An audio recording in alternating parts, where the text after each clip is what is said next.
Last episode में देखते एना भी गद्दार होती है और जियो के हाथ से उसका गिलास छूट जाता है। वो भी अपनी घुटनी पे आ जाता है और कराहने लगता है और कहता है एना बे कहते तुम बहुत ही परेशान करने वाले शख्स हो। जब तुमको पता चलता है कि मैं ही गद्दार हूँ जिसने ब्लैक डिमन बुक चुराई थी तो तुम मुझे खत्म कर देते है ना। जो जियो को मैं जानती हूँ अपना नियम नहीं बदलेगा, इसलिए मैंने पहल की। जियो कराहते हुए क्यों, क्या तुमने चोरी की? सेबेस्टियन कहता तुम्हारा मतलब क्यों से क्या है? क्या तुम्हें नहीं लगता कि यही रीजन है कि तुम्हारे लीडरशिप में ब्लैक डेथ सेक्ट का कोई भी फ्यूचर नहीं है? एना भी कहती तुम ब्लैक डेथ सेक्ट को लीड करने के लिए बहुत ही बूढ़े हो चुके हो, हमें एक यंग मोनार्च की जरूरत है, तुम समझ रहे हो ना? जियो कहता क्या तुम्हारा मतलब व्यवस्था को डिस्ट्रॉय करना है? हमने और ब्लैक डिमन किंग ने मिलकर इसे इतनी मेहनत से बनाया। सेबेस्टियन कहता ऑर्डर, क्या तुम उस छोटी सी दुनिया की बात कर रहे हो जो हमने मुरीम अलायंस के सामने से बनाई? मुझसे पंगा मत लो, तुम सब कुछ गलत समझ रहे हो। हमें ऑर्डर की जरूरत कब से होने लगी? हमने इविल फैक्शन बनाया क्योंकि हम उस घुटन भरी दुनिया से फ्री होना चाहते जिसे मुरीम अलायंस ने बनाया था। जियो कहता कमीने,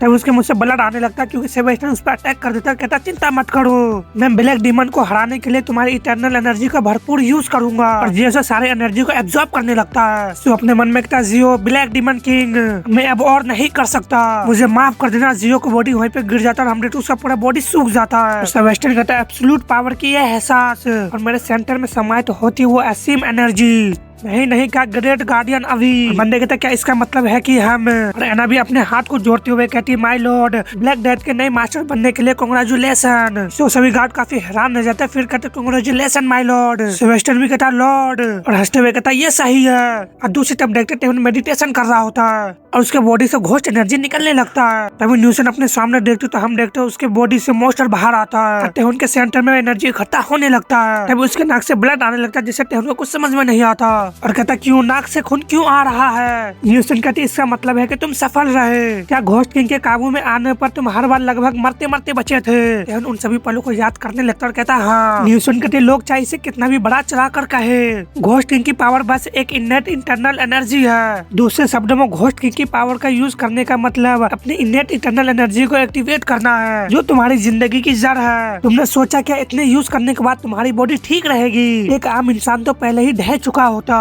ये चमत्कार है कि तुम जिंदा हो और मेरे अंदर ट्रेनिंग ले रहे हो, लेकिन हमारी ट्रेनिंग के जरिए तुम उस पावर को संभालने और निखारने के लायक पात्र बन गए हो। ये ऐसी तरीका जिसे आम लोग सोच भी नहीं सकते और ना ही नकल कर सकते। और तुम्हारे पास घोस्ट किंग की एनर्जी को संभालने के लिए जन्म से ही दूसरा एनर्जी स्टोर है। भी हैरानिश कहता है दूसरा इनेट इंटरनल एनर्जी। और न्यूसन अपने मन में कहती है भले सबसे प्योर इविल एनर्जी क्यों ना हो, पहली बार मैं अपनी बॉडी में एनर्जी का जबरदस्त फ्लो महसूस कर पा रही हूँ। ऐसा लग रहा है जैसे दो विशाल लाइफ फोर्स एक ही जगह घूम रही हो। उससे कहती ज्यादा ढील मत बनो, ये सिर्फ तुम्हारी आधी पावर है। असली पावर को खोलने के लिए तुम्हें घोस्ट जेट को हटाना होगा और अपनी ऑरा पे कंट्रोल करना होगा। तभी वहाँ पे कोई आके गिरता है जिससे उन दोनों का ध्यान उस पे जाता है और टेहुन कहता है ये क्या बकवास है। अभी हम वहाँ पे एक जख्मी गार्डियन को देखते हैं। उसे देखकर न्यूसन काफी हैरान रह जाती है और बेसजोन कहता मास्टर। न्यूसन उसे हील करने लगती है और वो कुछ बोलने की कोशिश करता है लेकिन टेहुन कहता मास्टर गद्दार आखिर क्या हो रहा है? न्यूसन कहता टेहुन मजाक खत्म हो गया, मैं अब तुम्हें और कुछ नहीं सिखा सकती। मैंने तुम्हें जो कुछ भी सिखाया उसके बदले में इस शख्स को हॉस्पिटल ले जाओ। मैंने सभी जरूरी चीजों का ध्यान रखा है लेकिन इसे जल्द से जल्द ध्यान देने की जरूरत है। टेहुन कहता ठीक है और न्यूसन कहती और एक और बात, घोस्ट किंग की पावर को कंट्रोल करना सिर्फ मार्शल आर्ट तक ही सीमित नहीं है। फिर न्यूसन वहाँ से गायब हो जाती है। दूसरी तरफ ब्लैक डेथ सेट का हेडक्वार्टर का देखते हैं जहाँ पे सभी गार्ड लाइन से खड़े होते हैं और सेबेस्टियन कहता रुको, बस तुम्हें इतना बताना है कि तुम्हारा लीडर कहाँ है, तुम इतने ज्यादा अरियल क्यों हो रहे हो? ठीक है मिस्टर जीन। लेकिन जीन कुछ बोलता नहीं, फिर उसके मुंह पे थूक देता है। इससे सेबेस्टियन को गुस्सा भड़क जाता है और जीन पे ताबड़तोड़ अटैक करने लगता है। वो अभी भी रुकने का नाम नहीं ले रहा होता। ऐसे उसे पीटने का लगातार आवाज आने लगता है। रमजेन जिनकी भी हालत काफी खराब हो जाता है, फिर भी उसे मार रहा होता है। और सेबेस्टियन कहता तुम घटिए हो। ऐसे किक मारने वाला तो तभी वहाँ पे जबरदस्त धमाका होता है जिससे सेबेस्टियन भी एक पल के लिए हैरान रह जाता है। और न्यूसन आके उसके किक को जमीन पे लगा देती है और न्यूसन कहते जिन तुम्हारी हालत बहुत ही खराब है। जिन किसी तरह अपने हाथ को ऊपर को उठाता है उसे फिर मिलाता है और कहता माय लॉर्ड मैं आपका इंतजार कर रहा था। शायद वो गिर को बेहोश या मर जाता है। इसे न्यूसन की बॉडी से जबरदस्त प्रेशर निकलने लगता है और वहाँ पे एक बवंडर सा बन जाता है। सभी गार्ड खुद को संभाल लेते लेकिन सेबेस्टियन बिल्कुल सीधा खड़ा होता है। न्यूसन काफी गुस्से में होते हैं, कहते मेरे इटर्नल ब्लैक डेथ सेट से उलझने की कीमत चुकानी होगी तुम्हारे अपने लाइफ के साथ। और हम एक फ्लैशबैक देखते हैं जहाँ पे एक मैंशन जल रहा होता है और कोई कहता है माय लॉर्ड। इससे न्यूसन अपने पीछे को देखती है और ये चारों यंग गार्डियन होते जो कहते प्लीज मुझे अपने अंडर ले लीजिए। न्यूसन कहती ये बच्चे कौन है? गार्ड कहता है ऐसा लगता है कि इन बच्चों का यूज टेस्ट सब्जेक्ट के तौर पे किया गया था हमें इनका क्या करना चाहिए। न्यूसन उसे ही देख रही होती है और कहती है वो बहुत ही छोटे, उन्हें घर भेज दो। वो बंदा कहता है यस मैम। उसमें से एक कहता है हमारे पास घर नहीं है। जो कहता है जो लोग खुद को हमारे पेरेंट्स कहते थे उन्होंने हमें कुछ पैसों के लिए बेच दिया, अगर हम वापस गए तो हमारा फिर से शोषण होगा और हमें बेच दिया जाएगा। ये बच्चे मेरे फैमिली से कहीं बढ़ के हैं जितना वो कभी हो सकते हैं। क्या आप हमारे फैमिली को यहाँ अलग करने वाले हो? हम मरना ज्यादा पसंद करेंगे। इस बात से न्यूसन जियो को देखने लगती है तो वो अपने नीचे देखती है, जिन आके उससे लिपट जाता है और कहता है मॉम। इसे न्यूसन को भी उनसे लगाव होने लगता है और कहती बस तुम इंतजार करो, हम इसे वापस ले लेंगे अपना घर। प्रेजेंट में न्यूसन की बॉडी से जबरदस्त एनर्जी निकल रहा होता है। इसे गार्ड कहने लगता है ब्लैक डिमन किंग गुस्से में है, सभी लोग भागो। और वो सभी कभी हड़बड़ाहट में भागने लगते जिससे कहते कोई मेरी मदद करो, मुझे धक्का मत दो। सेबेस्टियन अपने मन में कहता बेवकूफ, ब्लैक डिमन चाहे जितना भी पावरफुल क्यों ना हो वो भी तुम सभी की तरह एक इंसान है। ये सोचना भी अजीब है कि हमारी संख्या उससे कहीं ज्यादा होने के बावजूद वो भाग जाएंगे। न्यूसन अपने फिंगर को उठाते हुए कहती है सच में एक समझदारी वाला फैसला है, हालांकि तुम्हारा चुनाव लड़ो या ना लड़ो। अपने फिंगर को फ्लिप करते हुए कहती इससे कुछ नहीं बदलेगा। और हम देखते जमीन का काफी बड़ा हिस्सा ऊपर की ओर उठने लगता है, जाके उन सभी को रोक लेता है। सेबेस्टियन कहता एक उड़ती हुई बुलेट, उनमें तो ज्यादा से ज्यादा एक एरो जितनी पावर होती है। सभी गार्ड उसको देख के चिल्लाने लगते हैं और कहते हैं मेरी मदद करो, लेकिन वो सभी उससे कुछ ले जाते हैं। इससे वहाँ पे काफी सारा धूल हो जाता है, लेकिन सेबेस्टियन हंस रहा होता है जिससे न्यूसन उसे ही देख रही होती है। थर्टीन आंखों से बचा लेता और सेबेस्टियन कहता है इसमें कोई शक नहीं कि तुम उन सबसे ज्यादा स्ट्रॉन्ग हो, फोर्थ किंग में से एक होने के नाते यही उम्मीद थी, लेकिन अगर तुम इतने स्ट्रॉन्ग हो तो तुम्हारी सुबेरियन तुम्हारी बराबरी कैसे कर पाएंगे। ब्लैक डेथ सेक्ट के 4 ग्रेट गार्डियन की एनर्जी बिल्कुल ही बेकार थी। ये सब दिखावा था, लेकिन ब्लैक डेथ सेक्ट को उसकी पूरी पोटेंशियल तक पहुंचाने में मदद कर सकता हूँ। ये सुन कहती है सच में एम्बिशन गोल है, हालांकि उसके पास पहुंचते हुए कहती है इस दुनिया में कुछ ऐसे सपने भी है जो कभी पूरे नहीं हो सकते। और उसके चेहरे पे हाथ मारते जिससे सेबेस्टियन पीछे और जाके गिरने लगता है, लेकिन 13 भी अपने वेपन को पीछे करता है, फिर पूरे जाल लगाते हुए अटैक कर देता है। और हमने तो उसके साथ सेबेस्टियन भी आगे की ओर बढ़ता है। न्यूसन कहती क्या तुम एक्स की मदद से खुद को पीछे की ओर उछाल रहे हो, क्या मजाक है। और उसके अटैक को सिर्फ अपने फिंगर से ही रोक लेती है और कहती है ये टेलीकिनेसिस इनकार्नेशन, लेकिन सेबेस्टियन उसके पीछे पहुंच जाता है। अपने स्वॉर्ड अटैक से न्यूसन पे अटैक कर देता है, लेकिन न्यूसन उसके सामने होती है और कहती है ये सब बेकार है। थर्टीन भी आगे को जंप करता है और जाके न्यूसन के अटैक को रोकने लगता है, लेकिन उससे उसके वेपन के टुकड़े टुकड़े हो जाते हैं। न्यूसन अपने हाथ को आगे को करते हुए कहती तुम परेशान कर रहे हो, जिससे 13 आगे को आने लगता है और अपने एब्जॉर्बिंग टेक्निक को यूज करते हुए 13 के सारे एनर्जी को एब्जॉर्ब करने लगती है। और अपने मन में कहते हैं ये कमीना, क्या मेरे एब्जॉर्बिंग टेक्निक का इस पे कोई असर नहीं होता। तभी हम देखते उसके पास गिलास पहुंच जाता है, जिसे न्यूसन कहती है ये जियो की तरह सेबेस्टियन में स्नैप करता है, जिससे वहाँ पर जबरदस्त धमाका होता है। न्यूसन जमीन पे आके लैंड करती है और कहती है तुम्हारी वो टेक्निक तो। और उसे जियो की बात याद आने लगता है कि चिंता मत करो, तुम इसे मुझ पर छोड़ सकते हो। ब्लैक डिमन किंग का ब्लैक डेथ सेक्ट मेरे निगरानी में नहीं आएगी। और सेबेस्टियन भी हंसते हुए कहते जब से मैंने उसकी एनर्जी को एब्जॉर्ब किया है, मैंने उसकी मार्शल आर्ट को कॉपी करने की कोशिश किया, मुझे अभी इसकी आदत नहीं पड़ी, इसलिए इतना पावरफुल नहीं है जितना हो सकता था। न्यूसन कहते तुम मेरे एब्जॉर्बिंग टेक्निक को कैसे जानते हो। सेबेस्टियन कहता क्या तुम्हें ये बात समझ में नहीं आई। तभी न्यूसन अपने सामने देखो काफी हैरान रह जाती है। सेबेस्टियन उसे बुक को दिखाते हुए कहता ऐसा इसलिए है क्योंकि तुम्हारे दिल के मौजूद एक गद्दार ने मुझे ये दिखाया था। न्यूसन उसके पास पहुंचते हुए कहते मुझे वापस दे दो। तभी उसकी बॉडी वहीं पर रुक जाता है क्योंकि हम देखते हैं 13 उसके पैरों को अपने चैन से जकड़ लेता है। तभी न्यूसन को झटका लगता है क्योंकि सेबेस्टियन उसे पकड़ लेता और कहता है मैं इस समय का लंबे पल से इंतजार कर रहा था ब्लैक डिमन किंग, अब तुम्हारी एनर्जी मेरी होगी। और काफी हंसते हुए उसकी एनर्जी को एब्जॉर्ब करने लगता है, लेकिन तभी न्यूसन उसके गले को पकड़ लेते जिसे वो कराहने लगता है। और न्यूसन कहती क्या तुम इसे एब्जॉर्बिंग टेक्निक कहते हो, कितनी मजेदार है। क्या तुम इतने समय से इसलिए घमंडी बन रहे थे क्योंकि तुम्हें लगता था कि तुमने मेरी टेक्निक की नकल कर लिया। सेबेस्टियन अपने मन में कहता क्या इसका मतलब यह है कि मुझे आखिरकार दूसरी ब्लैक डिमन बुक की भी जरूरत है। हमने तो वहाँ पे लाइटिंग रचने लगती है और न्यूसन कहती है तुम कब से अपने एरोगेंट एटीट्यूड के कारण पाप करते आ रहे हो। और उसे काफी स्पीड में ले जाकर दीवार में धै मारती है और काफी गुस्से में कहती मैं तुम्हें माफ नहीं करूंगी। गले को दबाने लगती है जिससे सेबेस्टियन जबरदस्त चीख मारता है, लेकिन न्यूसन उसे आगे और घसीट रही होती है। फिर वहाँ पे जबरदस्त शॉक वेव निकलता है और हम देखते हैं न्यूसन उसे आसमान में ले आती है और कहते मुझे माफ कर देना बच्चों, मैं बदला लूंगी। तभी हम देखते हैं उसके पास एक और शख्स पहुंच जाता है और वहाँ पर जबरदस्त धमाका होता है। इसे न्यूसन भी आकर जमीन पर लैंड करती है और कहती है वो शॉर्ट टेक्निक, क्योंकि उससे गाल पे भी एक कट लग जाता है। वो बंदा भी वहाँ पे आके लैंड करता है और न्यूसन कहती है असैसिन सेक्ट लीडर, और न्यूसन भी उसे देख रही होती है। सेबेस्टियन कहता डैमेज में तो बाल बाल बच गया। और वो साइंटिस्ट कहती है मुझे ब्रेन वॉशिंग पूरा करने में थोड़ा समय लग गया।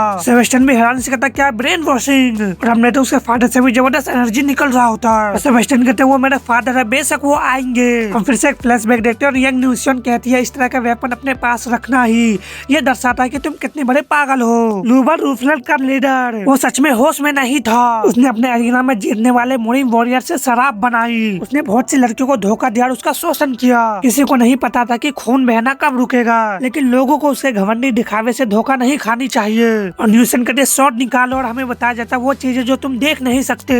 अक्सर सबसे तेज धार वही होती है, हाथ लेस स्ट्राइक। और न्यूटन भी उसके अटैक को देख रही होती है। न्यूटन की बॉडी के सेंटर से अटैक करते हुए आगे बढ़ जाता है, फिर अपने शॉट को अपने म्यान में रख लेता है। न्यूटन का बॉडी 2 टुकड़े में हो जाता है, लेकिन हम देखते हुए एक आफ्टर इमेज होता है। इससे सेबेस्टियन भी अपने मन में कहता आफ्टर इमेज। न्यूटन कहते असैसिन सेक्ट के लीडर तुम ही एकमात्र शख्स हो जिन्होंने एनर्जी ब्लेड के इस लेवल में महारत हासिल की थी। हालांकि क्या तुम्हें सच में लगा था कि तुम्हारे जैसे पपिट मुझे हरा सकता है? सेक्ट लीडर भी अटैक बनाने लगता है और न्यूटन ब्लेस्टर स्टील क्यू एनर्जी से अटैक कर देती है, जिससे हम देखते जमीन में काफी बड़ा गड्ढा हो जाता है और एक बार में सेक्ट लीडर का हालत काफी ज्यादा खराब हो जाता है। इससे सेबेस्टियन भी उसे देख रहा था। न्यूटन नीचे आते हुए कहती है मैंने सुना है कि लूवर ने देर से बच्चे होने के बाद अचानक सबके सामने आना बंद कर दिया। सोचो वो अपने ही बेटे का पपिट बन जाएगा।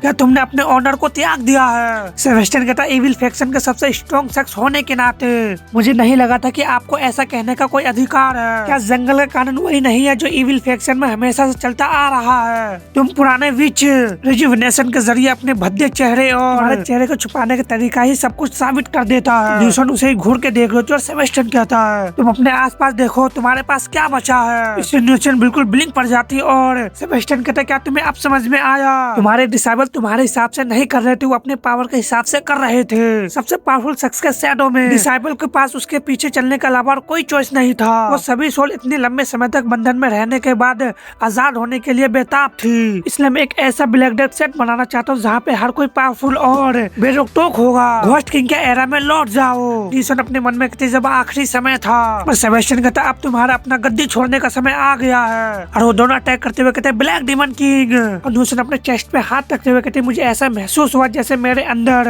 नफरत उमड़ रही हो। और हम उसके हाथ में एनर्जी को देखते जिसे वो बाहर निकालने लगती है और कहती है sword of the black art. और बताते या फिर मैं एक ऐसे दुश्मन से फाइट की जिसे मैं मारना नहीं चाहती थी। तभी वहाँ पर जबरदस्त धमाका होता है। हम देखते हैं न्यूटन उन तीनों से अकेले ही लड़ रही होती है और आगे बढ़ते हुए एक स्लैश लगाती है जो जाके जमीन पर लगता है, लेकिन तभी 13 उनमें से बाहर आता है। न्यूटन पे अटैक करता है, लेकिन न्यूटन काफी इजीली उससे बच जाती है और उसके चैन को पकड़ते उसे जबरदस्त किक जड़ जाती है और फिर उसे जमीन पर पटक देती है और अपने अटैक को बनाते हुए कहते shot of the black art upper cut strike. इस अटैक से 13 भी करा जाता है और कहती है अब ब्लैक हार्ट की शॉट के साथ फंडामेंटल एब्जॉर्बिंग टेक्निक को पूरा करना। अपने एब्जॉर्बिंग टेक्निक का इंटर कॉर्नेट का यूज करती है। तो वो अपने सामने देखते सेबेस्टियन आके अपने शॉट से उस पर अटैक कर देता है, लेकिन वो इससे भी बच जाती है। उसका शॉट पे अपना किक मारते हैं जिससे उसका शॉट टूट जाता है। इससे सेबेस्टियन अपने मन में कहता है मेरी ब्लेड। तभी न्यूटन अपने एनर्जी ब्लेड से उसके हाथों पे अटैक करता है जो उसके हाथ के आर पार हो जाता है, जिससे वो कराहने लगता है। लेकिन सेबेस्टियन आगे और बढ़ने लगता है, जिससे न्यूटन अपने मन में कहती है वो कमीना अपना हाथ कुर्बान करने को तैयार है। अब न्यूटन का हाथ को पकड़ते हुए कहता है मैंने ब्लैक डेथ सेट की आधी टेक्निक को पहले ही हासिल कर लिया,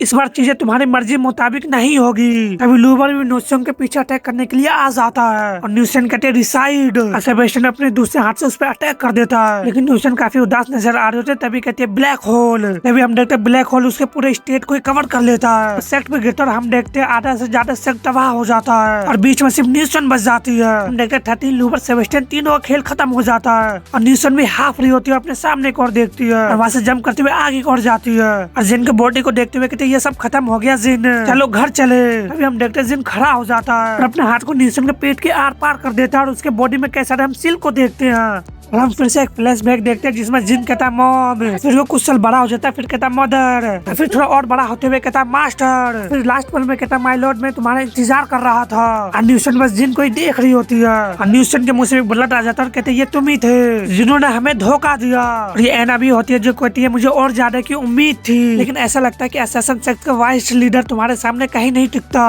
अलाइन मास्टर। तभी वो आके बनने लगती है। न्यूटन कहती है ये उन्होंने तुम्हारे लिए सब कुछ त्याग दिया एनाबे कहते उसे नहीं लगता था कि वो तुमसे आगे निकल पाएगा, हालांकि वो दूसरे से कहीं ज्यादा प्रभावशाली था। फिर भी उसने कभी भी ब्लैक डीमन बुक का यूज करने के बारे में नहीं सोचा। कोई बात नहीं, ऐसा नहीं होना चाहिए था, लेकिन बेहतर होगा कि तुम्हारी मौत तुम्हारे प्यारे बेटे के हाथों हो। उसके हाथों को पेट के और अंदर डालने लगती है, लेकिन न्यूटन जिन के हाथ को पकड़ लेती है और कहते ये मेरी सजा है, अब सब मुझे सजा दे रहे हैं क्योंकि मैंने तुम्हें नजरअंदाज किया। उसके चेस्ट में एनर्जी बीट चमकने लगता है। कहती मुझे माफ कर देना, मुझे प्लीज माफ कर देना। उसके आंखों से भी आंसू बह रहे होते हैं। एनाबे काफी हैरानी से अपने मन में कहते क्या ये एनर्जी उसकी इन्नेट इटर्नल एनर्जी है, ये खतरनाक है, मुझे उसे खत्म करना होगा इससे पहले कि कोई और हरकत करे। अजिन को बॉडी को कंट्रोल करते उस पर अटैक कर देती है। तभी न्यूसन अपने आंखों को खोलती है जिससे एनाबे काफी हैरान रह जाती है और न्यूसन जाके एनाबे के धड़ को अलग कर देती है, जिससे न्यूसन की बॉडी जमीन पे गिरने लगती है। आसपास काफी सारा ब्लड फैल जाता है। न्यूसन जमीन पे लैंड करती है, फिर वो भी जमीन पे गिर जाती है और हम देखते तीनों वहाँ पे गिरे पड़े होते हैं। न्यूसन अभी भी होश में होते कहती है फिर से क्या मैं उससे दोबारा मिल पाऊंगी, इस बार उनकी असली मोम बनकर। हम देखते हैं वहाँ पे बारिश होना भी शुरू हो जाती है और दूसरी तरफ वोडान माउंटेन का देखते हैं जहाँ पे जेनिन अपनी बेटी के पास आया होता है और उसे देख रहा था। जिया कहती है डैड। जेन भी काफी हैरानी से कहता है डैड। जेनिन कहता कौन है वो। जिया कहती है उनकी परवाह मत करो, चलो काम की बातें करते हैं। तारका खुश फुसाते हुए कहता तुम ये क्या कर रहे हो। पहला इम्प्रेशन पहला इम्प्रेशन। योन भी काफी हैरानी से कहता पहला इम्प्रेशन। जेनिन और जिया दोनों हैरानी से उसे देखने लगते हैं। अभी योन आगे बढ़ते हुए कहता ग्रीटिंग फादर। इससे माहौल में एक पल के लिए सन्नाटा सा छा जाता है। तारका अपने हाथ को सिर पे पटकता है। जेनिन भी हैरानी से कहता फादर। अभी योन के अपनी बॉडी पर जबरदस्त प्रेशर पड़ता है क्योंकि जिया अपने शॉट को तानते हुए कहते तुम ये क्या साजिश रच रहे हो। योन कहता मिसिस प्लीज शांत हो जाइए। हमें उन सभी कुछ एहसास होता है और जेनिन अपने पीछे मुड़ के देखता है। हम एक जबरदस्त एनर्जी वेव को देखते हैं। जेनिन अपने मन में कहता था ब्लैक पिलर, ये तो ब्लैक होल है। वहाँ पे एक बंदा आके लैंड करता है, कहता मास्टर ये एक इमरजेंसी है और ये और कोई नहीं डोंगवा ली होता है। जेनिन कहता मुझे पता है, ग्रेट सेक्ट लीडर को तुरंत बुलाओ। डोंगवा कहता यस सर। और जेनिन अपने बेटी से कहता आज हमारे यहाँ कई बिना बुलाए मेहमान आए, तुमसे फिर मिलेंगे, आइए किसी सही समय पे बिजनेस की बात करें। और वो दोनों अपनी जगह से गायब हो जाते हैं। और दूसरी तरफ मुनीम अलायंस कॉन्फ्रेंस रूम का देखते हैं और हम वहाँ पे किसी बंदे को देखते हैं जिसमें से हम कुछ को जानते हैं। विफा सेक्ट के लीडर जी हवा कहते हैं इतने कम समय में सेक्ट लीडर की मीटिंग, मुझे इस बारे में कुछ बुरा सा लग रहा है। तेयो दुजांग सेक्ट लीडर तेयो यांग कहते हैं हमें यहाँ बुलाना कोई हंसी की बात नहीं है और वो ये बात जानता है। अगर कोई मामूली वजह हो तो उसे अपनी सीट छोड़ने के लिए तैयार रहनी चाहिए। बेगर सेक्ट के डायबैंग अपने मन में कहते हैं मैं सच में यहाँ आने से बचना चाहता था। अभी एक शख्स कहता है ये अफसोस की बात है कि हमें फिर से बेगर सेक्ट को देखना पड़ रहा है। और ये साउंड सेक्ट के लीडर जियोल जांग होते हैं जो कह रहे होते हैं क्या हमें उन्हें मुनीम अलायंस से बाहर नहीं निकाल देना चाहिए। बेगर सेक्ट कब तक ऐसे शख्स को अपना लीडर बनाए रखेगा जिसने अपनी पावर खो दी हो। और ये डायबैंग को टीज कर रहे होते हैं लेकिन डायबैंग खामोश होते हैं। तभी कोई कहते हैं प्लीज सोच समझ कर बोले। और ये ली का फादर फ्लावर माउंट सेक्ट के लीडर प्लम ब्लॉसम ब्लेड ग्यूमिन ली कहते हैं कि हम इस शख्स के कर्जदार नहीं हैं। आपको उसका और उसके सेट का मजाक उड़ाने के लिए खुद पे शर्म आनी चाहिए। और उन सभी में बहस चालू होने लगता है। कोई कहता है कैसा कर्ज, हमारे पास घोस्ट किंग को मारने का सिर्फ एक ही चांस था लेकिन उसने सब कुछ बर्बाद कर दिया। चाहे वो घोस्ट किंग को मार पाता या नहीं इससे कोई फर्क नहीं पड़ता, सिर्फ फर्क इस बात से पड़ता है कि हम किसकी वजह से जिंदा है। वो घोस्ट किंग के बेटे के साथ जुड़ा हुआ था और घोस्ट के बॉडी छोड़ने के बाद उसने अपने कोर का बलिदान देकर उसे बचाया भी था। जब हम घोस्ट किंग से बुरी तरह से डरे हुए थे तब उसने हमें कैसे बचाया। तुम इस बारे में सच्चाई को कैसे तोड़ मरोड़ सकते हो। ये हवा कहता बस बहुत हुआ, अलायन मास्टर आ गए हैं। सभी खड़े हुए कहते ग्रीटिंग अलायन मास्टर। जेनिन का मेरे प्यारे सेक्ट लीडर के एल्डर, अपने बिजी समय होने के बावजूद यहाँ आने के लिए मैं आप सभी को थैंक्स कहता हूँ। मुझे आपके साथ बहुत ही परेशान करने वाली खबर साझी करनी है इसलिए प्लीज धैर्य रखे। ये हवा कहता परेशान करने वाली खबर। जेनिन कहता था ब्लैक डेथ सेक्ट गिर गया है। तब ब्लैक डेथ सेक्ट का ही देखते हैं। यहाँ पे बारिश हो रहा था, हम उन सभी के डेड बॉडी को देखते हैं। सेबेस्टियन का हाथ बाहर निकल रहा था तभी कोई आगे उसके हाथ को पकड़ता है और हम देखते हैं सेबेस्टियन होता है जो अभी भी जिंदा होता है, बस वो अपना एक हाथ ही गवाया होता है। इससे देव टेबल पे हाथ मारते हुए कहता क्या बकवास है, ऐसा बिल्कुल भी नहीं हो सकता कि असैसिन सेक्ट के उस नौसेखिया ने ब्लैक डेथ पे कब्जा कर लिया हो। तुम्हारा क्या मतलब है कि ये भी साफ नहीं है कि ब्लैक डिमन किंग मर गई है जिंदा है, ये सच हो ही नहीं सकता। ये हवा कहता आपके शक से ब्लैक डिमन किंग कौन है। वो एक ऐसी शख्स थी जो घोस्ट किंग के बराबर रखती थी। अगर हम 4 ग्रेट गार्डियन के बारे में बात कर रहे होते तो मैं समझ सकता था लेकिन ब्लैक डिमन किंग का गायब होना समझ से परे है। डेयो हाफी भरते हुए कहता ये तो मजाक है। तो तुम्हारा मतलब ये है कि अगर ब्लैक डिमन किंग ना होती तो तुम ब्लैक डिमन सेक्ट पे कब्जा कर लेते और ग्रेट गार्डियन को कम आंकना बहुत ही बड़ा एरोगेंट है। जियोल कहता अपनी बात पर ध्यान दो। तुम्हारा क्या मतलब है कि उन पीडित गार्डियन की तुलना हमसे यानी कि मुनीम अलायंस के एल्डर से की जा सकती है। डेयो कहता बेशक बाकी गार्डियन को छोड़ भी दो लेकिन जेयो का माउंटेन एको आर्ट कोई मजाक नहीं है। अगर वो मर गया तो इसका मतलब ये है कि इविल फैंक्शन में ब्लैक डिमन किंग का लेवल का एक और मास्टर अपीयरेंस हो गया है। इससे माहौल में एक पल के लिए सन्नाटा छा जाता। तभी जेनिन कहता है और जेनिन कहता एल्डर यांग मेरे लिए भी ये मानना बहुत ही मुश्किल स्किल है, लेकिन जे है यू की मौत एक सच्चाई है। यांग कहता वो तो तभी जेनिन कहता था ब्लैक होल, इससे वो भी सन पर जाता है। और जेनिन कहता अगर मैं कहूँ कि मैंने ब्लैक डिमन किंग की सबसे पावरफुल स्किल ब्लैक होल को अपनी आंखों से देखा तो क्या आप मेरा यकीन करेंगे? इससे वो सभी सन पर जाते हैं। इससे एल्डर डायबांग अपने मन में कहते हैं ब्लैक होल एक ऐसी स्किल है जिसका यूज ब्लैक डिमन किंग ने घोस्ट किंग के साथ किया था। इसके साइड इफेक्ट से खुद को ठीक करने के लिए उसने सालों तक अकेले रहना पड़ा। क्या असैसिन सेक्ट इतना बड़ा खतरा था कि उसने वो स्किल को यूज करना पड़ा। तभी जियोल कहता ये हमारा चांस है, दुश्मन ने हमें अपना हक वापस लेने का मौका दे दिया है। जब ब्लैक डिमन किंग ने अपने ब्लैक होल का यूज किया तो असैसिन सेक्ट बिना नुकसान के बच ही नहीं सकते। हमें अपने पूरे पावर का यूज करना चाहिए और अपने दुश्मन पे तब हमला करना चाहिए जब वो सबसे कमजोर सिचुएशन में हो। वांग कहता ये तो बिल्कुल घिनौनी चाल है, क्या तुम एक और बैटल छेड़ने की योजना बना रहे हो? एल्डर जियोल कहता तुम्हें किस बात की चिंता है? अगर तुम्हारे पास पावर नहीं है तो तुम इससे दूर रहो। क्या तुम्हें नहीं लगता कि आज हमारे पास दुश्मन पे पलटवार करने का मौका है? डायबांग कहता क्या तुम घोस्ट किंग आने के बाद अलाइन मास्टर और ब्लैक डिमन किंग के बीच हुआ सीज फायर समझौता तोड़ने का इरादा रखते हो? एल्डर गोमिन कहते जैसे कि बेगर सेक्ट के लीडर कहते हैं सीधे बैटल में कूद पड़ना अच्छा नहीं है। एल्डर जे हवा कहते हालांकि ऐसा मौका हमें दोबारा नहीं मिल सकता है। अभी जेनिन कहता साइलेंस, हालांकि मैं आपके साथ मिलकर काम करने के लिए बहुत ही एक्साइटेड हूँ, लेकिन हमारे रास्ते में एक और बाधा है। डेयू कहते एक और दिक्कत।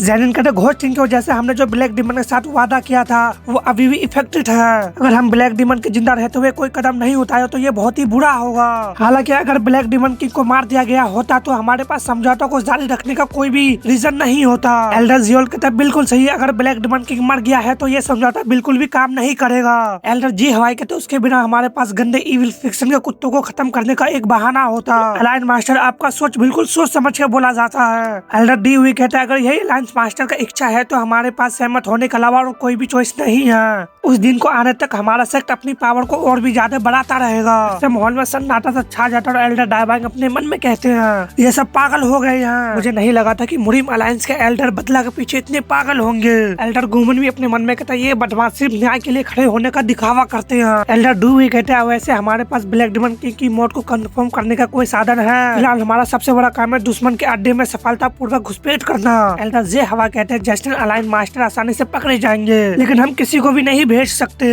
हमें ऐसे सही शख्स की जरूरत है जो इस मिशन को ठीक से पूरा कर सके। जेनिन तो पहले खामोश था, फिर कहता मेरे मन में एक बच्चे का ख्याल है। नेक्स्ट में तेन हैरानिस कहता एक under cover mission. Team leader कहता बिल्कुल सही, इस बारे में कोई भी जानकारी लीक ना करे, क्या तुम समझ रहे हो? तेन कहता हाँ, और टीम लीडर कहते हैं तुम्हारा मिशन काफी सिंपल है, सबसे पहले असैसिन सेक्ट में घुसपैठ करे, फिर ब्लैक डिमन किंग न्यूसन के बारे में जानकारी इकट्ठा करके वापस आए। और उस फोटो को देखते हुए कहता है ब्लैक डिमन किंग न्यूसन, और न्यूसन का फोटो देख के झटका लगता है और अपने मन में कहता है जरा रुको, ये तो जानी पहचानी लग रही है। और उसके साथ सुनवा का चेहरा बिल्कुल मैच खा रहे होते हैं। इसे तेन कहता बिल्कुल भी नहीं। साथ बेजोंग में अपने आखिरी शब्दों में कहता मास्टर का ख्याल रखना। इससे उस समय तेन में हैरानिस कहता मास्टर, और डॉक्टर से ले जाते हुए कहता कोड रेड जल्दी करो। तेन कहता सुनवा ना, मैंने रुचि विनेशन के बारे में सुना है, यही वो जगह है जहाँ पे बूढ़े मास्टर इनलाइटमेंट हासिल करते हैं और फिर से अपनी जवानी पा लेते हैं। अगर ऐसा है तो यही बात समझ में आती है कि सुनवारो इतनी कम उम्र देखने के बावजूद असाधारण रूप से स्ट्रॉन्ग एनर्जी कैसे रखती थी। और तेन कहता क्या मेरा मिशन इस शख्स को बचाना है? टीम लीडर कहते नहीं, तुम्हारा मिशन यह है कि ब्लैक डिमन किंग जिंदा है या मर चुकी इसकी पता लगाना है। या तो कोई फिजिकल चीज लाओ या कोई उसकी फोटो ले।